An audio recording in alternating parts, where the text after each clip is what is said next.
네, 아버지라는 단어를 생각하면 무엇이 떠오르시나요? 따뜻한 포근함의 모습이 떠오르는 분도 계실 것이고, 또 근엄한 모습의 아버지로 떠오르는 분도 계실 것이고, 또 이미 돌아가셔서 그리움만 떠오르는 분도 계실 것입니다. 아버지라는 단어 자체에서 떠오르는 것은 언제나 든든하게 곁에서 힘이 되어 주시고, 또 넓은 마음으로 포용하고 또 이해해 주시는 따뜻한 이미지일 것입니다.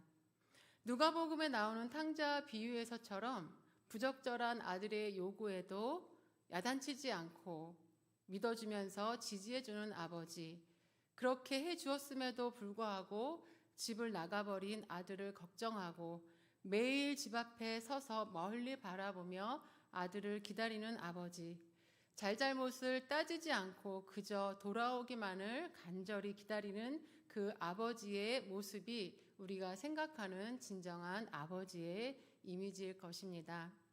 하지만 현실적으로 볼 때 아버지가 다 그렇지는 않습니다. 특히 과거 한국의 아버지들은 가부장적이어서 엄하시고, 또 그래서 아버지를 친구처럼 대하거나 말대답을 하면 크게 야단 맞을 일이었습니다. 그래서 아버지 하면 무섭고 근엄한 아버지가 떠오르며 또 불안과 두려움의 감정이 떠오르는 분들도 계십니다. 그런데 자녀가 성숙하게 잘 성장하고 나면 그 무섭고 근엄했던 아버지가 측은해 보이기도 하고 또 안쓰러워 보이기도 하고 초라해 보이기까지도 합니다. 그 이유는 어른이 되어서 보니 아버지도 그의 아버지로부터 따뜻한 사랑을 받아보지 못하셨기 때문에 또 우리 자녀에게 그렇게 하지 못하셨다는 것을 이해하게 되기 때문입니다. 아버지의 역할을 한쪽 면만 배우셨기 때문에 그저 가족을 위해 열심히 일만 하셨던 아버지를 어른이 되고 나서 보니 이해하게 되고, 또 행복을 모르며 살았던 과거의 삶을 생각할 때 안타까움이 밀려오면서 아버지를 측은히 여기게 되는 것입니다. 그래서 50대 이상의 분들은 아버지 하면 무섭고 두려운 감정과 함께 가슴 한쪽이 아려오는 감정이 동시에 떠오르는 분들이 많이 있을 것입니다. 아버지에 대한 감정이 그렇다 보니 신앙을 가질 때 하나님의 자녀를 사랑하신다고 그렇게 말씀을 전해도 그 사랑이 가슴 깊이 느껴지지 않는다고 하는 분들을 보게 됩니다. 하나님이 아버지라고 하는데 그 사실에 큰 감동도 또 큰 감사도 느껴지지 않는다고 합니다. 그것은 자신과 평생 살아온 아버지로부터 따뜻하고 친밀한 사랑을 받아본 경험이 거의 없었기 때문입니다. 하지만 신앙생활을 계속 하다 보면 성령님을 통해 육신의 아버지로부터 경험해보지 못한 하나님 아버지의 사랑을 깊이 알게 되고 그 은혜로 늘 감사하며 살게 되는 모습 또한 보게 됩니다. 우리 수유동교회 성도님들은 하나님이 내 아버지이십니다라는 그 말씀을 들을 때 어떠한 생각이 드시나요? 오늘 말씀을 통해서 하나님이 나의 아버지이심을 다시 한번 깨닫고 그 아버지가 주시는 은혜로 충만해지는 귀한 시간이 되실 수 있기를 바랍니다. 오늘 본문 말씀을 다시 한번 읽어보겠습니다. 너희는 다시 무서워하는 종의 영을 받지 아니하고 양자의 영을 받았으므로 우리가 아빠 아버지라고 부르짖느니라. 아멘. 본문 말씀에서 너희는 다시 무서워하는 종의 영을 받지 않고 양자의 영을 받았기 때문에 하나님을 아빠, 아버지라고 부르짖게 되었다고 말씀합니다. 여기서 무서워하는 종의 영은 먼저는 하나님을 알지 못하는 세상 사람들을 말합니다.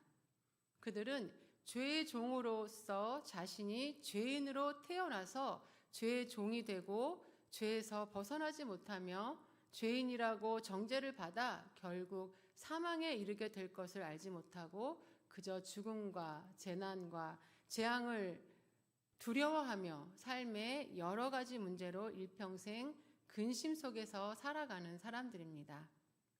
또한 바리새인과 같이 스스로 율법을 철저히 지키려고 하거나 스스로 하나님의 뜻을 철저히 행하려는 사람들은 무서워하는 종의 영을 지닌 사람입니다. 스스로 율법을 지키려고 하고 또 스스로 하나님의 뜻을 행하려고 하다 보면 실패를 할 수밖에 없습니다. 율법은 내가 죄인임을 깨닫게 해주는 도구일 뿐입니다.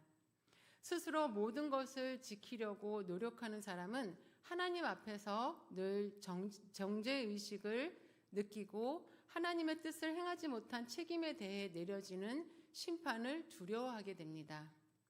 하나님을 알지 못하고 또 죄의 종으로 사는 사람들, 하나님을 알지만 예수님의 죄사함의 은혜를 알지 못하고 율법 아래에 있는 사람들이 바로 무서워하는 종의 영을 지닌 사람들입니다. 그런데 사도 바울은 예수님을 통해 믿음으로 말미암아 의롭다 하심을 받은 성도들은 무서워하는 종의 영을 받지 않고 양자의 영을 받았다고 말씀합니다. 양자의 영을 받았다는 것은 무엇을 말씀하는 것일까요? 첫 번째로 양자의 영을 받았다는 것은 새로운 가족을 만난다는 것입니다. 양자가 되는 것은 옛 가족의 관계는 완전히 정리가 되고 새로운 가족의 일원이 되는 것입니다. 사도 바울이 로마서를 쓸 당시에는 로마 제국의 양자 제도가 성행을 하고 있었습니다. 자녀가 없는 귀족은 대부분 같은 귀족 중에서 자녀로 양자로 드렸지만 가끔 자신이 부리던 종들 가운데 마음에 쏙 드는 종을 양자로 삼는 일이 있었습니다. 종으로 살다가 귀족의 양자가 되어 높은 신분의 사람이 되었을 때 얼마나 기쁘고 영광스러웠을까요? 예수님을 믿는 우리는 양자의 영을 받아 하나님과 가족을 이루어서 한 가족의 일원이 되었습니다. 하나님은 죄와 사망의 권세 아래에서 무서워하는 죄의 종으로 살던 우리를 예수님의 피값으로 사셔서 하나님의 아들, 딸이 되게 하셨습니다. 하나님과 내가 가족이 되었다니 얼마나 감사한 일인가요? 종이 귀족의 신분으로 상승된 것과는 비교할 수 없을 만큼 기쁘고 영광스러운 일인 것입니다. 예수님을 믿는 우리는 양자의 영을 받아 하나님과 가족이 된 것입니다. 두 번째로 양자의 영을 받았다는 것은 하나님의 양자로서 가족이 함께 가지는 모든 권리와 특권과 책임도 가지게 되는 것입니다. 로마 시대의 종이 귀족의 양아들이 되면 양아버지가 지어준 새로운 이름으로 불리게 되고 또 귀족의 면모를 갖추고 살아야 하며 모든 재산의 상속권을 가질 뿐만 아니라 법적으로나 사회적으로나 완전한 아들의 대우를 받게 됩니다. 하나님의 양자가 된 우리는 하나님의 가족으로서 책임 있는 삶, 즉 하나님의 말씀 안에서 구별된 삶을 살게 됩니다. 그리고 하나님을 두려워하며 하나님 앞에 함부로 나아갈 수 없었던 우리가 하나님의 양자로서 하나님이 계신 곳에는 어디든 상관없이 담대히 나아갈 수 있게 되었습니다. 또한 하나님의 양자인 우리를 가족의 일원으로서 성령님의 보호 아래 사는 특권을 주셨습니다. 그래서 성령님은 매일 우리 안에 거하시어 우리와 함께 하시며 우리를 지켜주시고 인도해 주시고 사랑으로 격려해 주십니다. 하나님의 양자의 영을 받은 우리는 이러한 은혜 안에 거하는 자가 된 것입니다. 세 번째 양자의 영을 받았다는 것은 하나님을 아빠, 아버지라고 부르는 친밀한 관계에 있다는 것을 말합니다. 아빠로 번역된 아바는 아람어로서 어린 아이든 어른이든 아버지를 부를 때 아버지와 자녀의 친밀감을 나타내는 호칭입니다. 우리나라의 말에 아빠와 같은 의미의 단어입니다.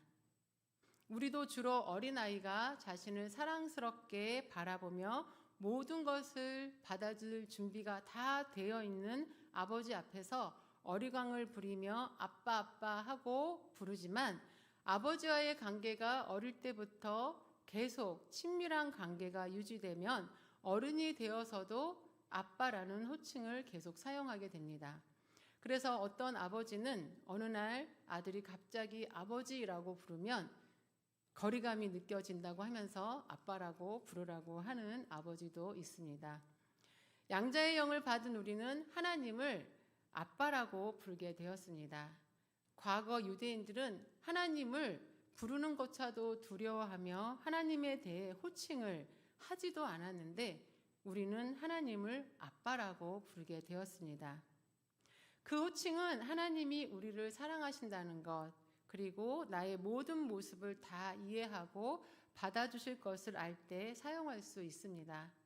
하나님은 우리를 사랑하시고 우리의 어떠한 모습도 다 이해하시고 받아주시는 분이심을 기억하며 하나님을 아빠라 부르시면서 하나님과 더욱 친밀한 자녀로 살아가시는 저와 여러분이 되시기를 바랍니다. 마지막으로 양자의 영을 받았다는 것은 아빠, 아버지께 부르짖을 수 있게 되었다는 것입니다. 본문 말씀 마지막 부분에 부르짖느니라로 번역된 헬라어 기본형 크라조는 매우 긴급한 기도를 부르짖을 때 사용되었습니다. 양자의 영을 받은 성도는 하나님이 나의 아빠이기 때문에 긴급할 때도 어린아이가 아빠하고 급하게 부르는 것처럼 눈앞에 벌어진 문제와 고난 속에서 긴급하고 간절하게 아빠, 아버지이신 하나님께 부르짖을 수 있게 되었다는 것입니다. 예수님께서도 긴급하고 간절한 기도를 하실 때에 아빠, 아버지께 기도하셨습니다. 마가복음 14장 36절을 보시면 예수님은 십자가를 지기 직전에 겟세마네 동산에서 기도하실 때에 아빠, 아버지여, 아버지께서는 모든 것이 가능하오니 이 잔을 내게서 옮기시옵소서라고 기도하셨습니다. 예수님이 아빠라는 호칭을 쓴 것도 아버지 하나님과의 친밀한 관계를 보여주시는 것이지만 이 기도 자체가 아버지와 아들의 친밀감을 보여주고 있는 것입니다. 꼭 해야 하는 일을 아버지가 시키셨을 때 아버지가 너무 무섭고 두려우면 네 하고 대답하고 더 이상 말을 하지 않습니다. 그러나 예수님은 십자가를 지는 일이 자신이 꼭 해야 하는 일임을 알면서도 다가올 고난, 모든 고난과 하나님과의 단절에 대한 두려움을 솔직하게 아버지에게 말씀하시고 아빠 하시면서 이 방법 말고 다른 방법은 없나요? 라고 친밀한 관계에 있는 아버지께 기도하고 계신 것입니다. 그 기도는 아버지가 무서워서 순종하는 것이 아니라 아버지를 사랑하기 때문에 순종하려고 하는 예수님의 마음을 볼 수 있는 것입니다. 그 기도를 들으신 아버지 하나님은 천사를 보내셔서 예수님의 수종을 들게 하셨고 그 모든 사명을 감당하실 수 있는 힘을 더하여 주셨습니다. 양자의 영을 받은 우리도 예수님처럼 그렇게 할 수 있게 되었습니다. 가장 다급하고 어려울 때 아빠 부르며 도움을 요청할 수 있습니다. 무섭고 두려울 때 아빠 하며 붙잡을 수 있습니다. 내 자신이 너무 연약하고 부족하다고 느껴질 때 아빠하고 부르며 위로받을 수 있습니다. 때로는 죄책감에 빠져 더 이상 용서를 구하기도 힘든 그러한 때에 아빠하고 부르면 우리의 모든 것을 아시는 아버지 하나님께서 우리를 용납하시고 용서하시는 은혜를 경험할 수 있습니다. 우리를 사랑하신 아빠, 아버지이신 하나님과 친밀한 관계 속에서 무엇이든 부르짖고 또 응답받고 위로받는 저와 여러분이 되시기를 바랍니다. 우리는 참 행복한 사람입니다. 무서워하는 죄의 종으로 살아야 하는 우리가 예수님의 피값으로 하나님을 아빠, 아버지라 부르는 하나님의 자녀, 하나님의 가족이 되었습니다. 그리고 성령님은 우리를 가족의 일원으로서 항상 함께 하시며 인도하시고 보호해 주시며 끝내 우리의 미래를 죽음이 아닌 영원한 생명의 길로 들어가게 하십니다. 그리고 모든 상황 속에서 아빠, 아버지께 부르짖으며 승리하는 삶을 우리는 살게 되었습니다. 하나님이 나의 아버지 되심으로 날마다 감사하시며 모든 상황 속에서 아빠, 아버지 하나님께 간절히 부르짖으며 위로받고 힘을 얻고 응답받으며 승리하는 삶을 사시는 저와 여러분이 되시기를 간절히 바랍니다. 함께 기도